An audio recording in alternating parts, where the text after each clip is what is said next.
Water resources. We all know that water is essential for all forms of life.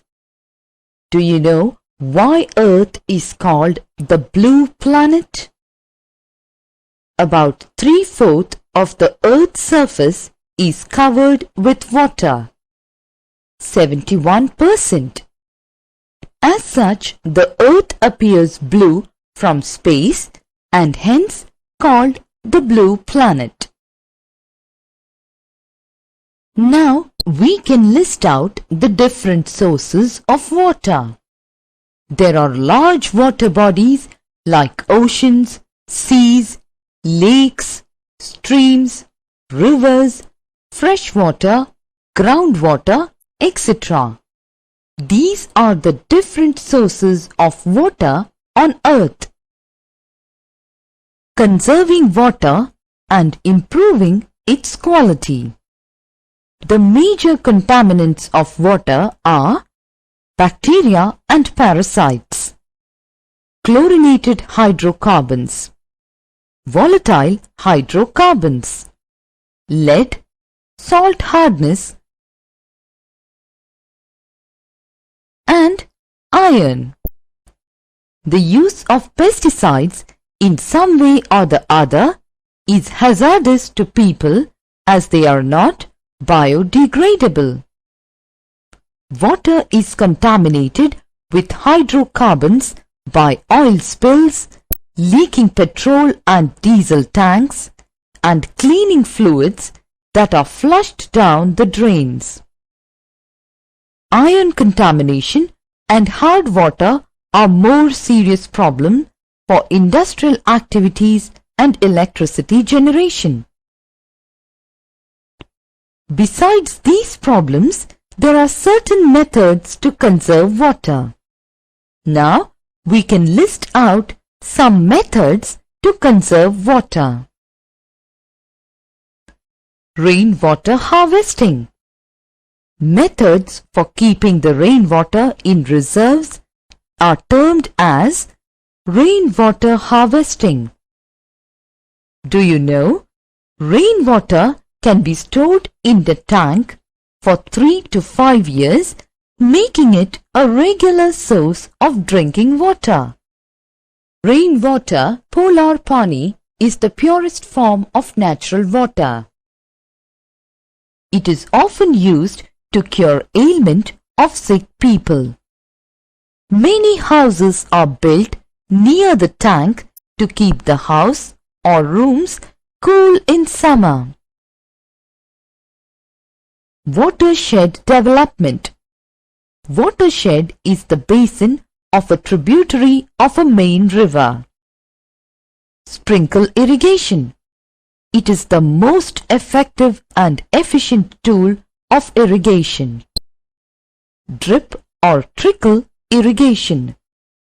This is another type of irrigation which is used to conserve water.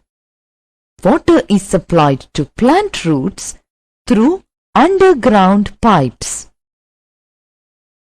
Fresh water. When we take 71% of the Earth's surface, which is covered by water, only 3% of it is fresh water. Fresh water is easily available and is suitable for human use. It is found as groundwater, as surface water in rivers and lakes, and as water vapor in the atmosphere. Fresh water is continuously being renewed and recharged through hydrological cycle. Do you know from where fresh water is obtained? Surface runoff. Groundwater.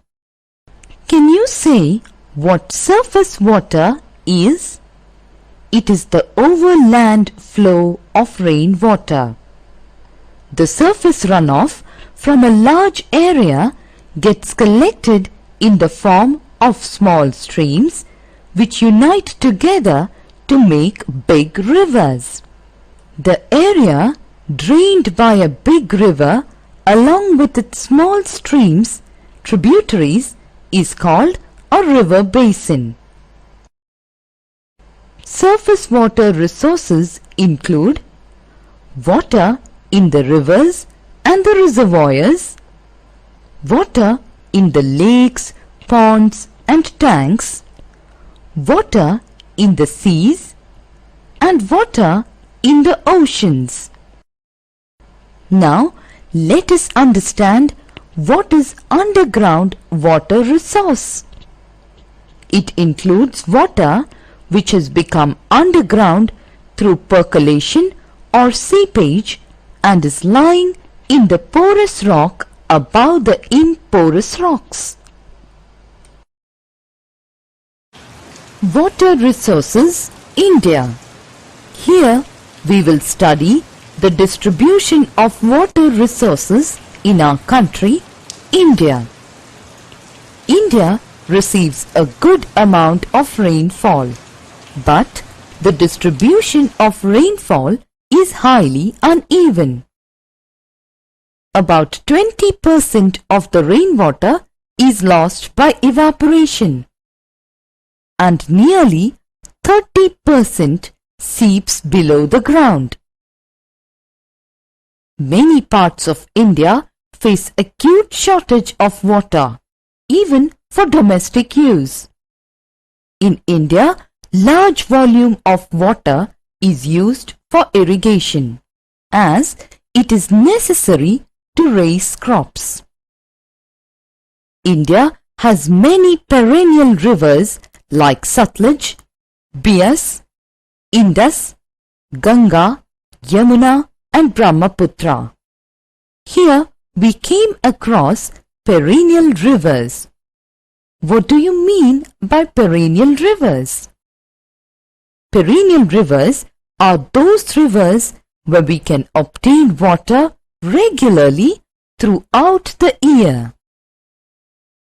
India has developed many hydropower projects to generate hydroelectricity, of which Bhakra Nangal project, Hirakud project and Kosi project are the important ones. Utilization of water resources. We all use water for numerous purposes.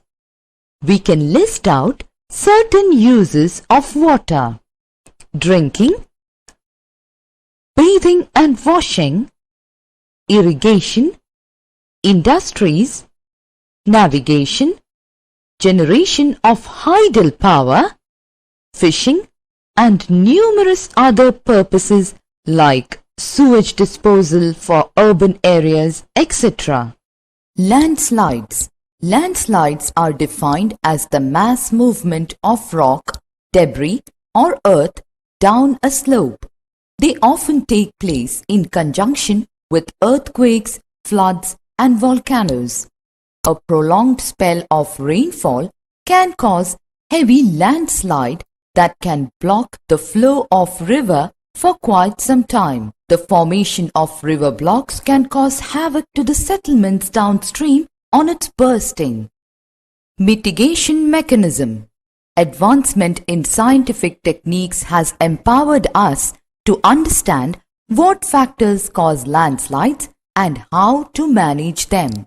Some broad mitigation techniques of landslide are as follows. Hazard mapping locates areas prone to landslides. Hence, such areas can be avoided for building settlements. Construction of retention wall to stop land from slipping. Increase in the vegetation cover is an effective way to arrest landslide. The surface drainage control works are implemented to control the movement of landslide along with rainwater and spring flows.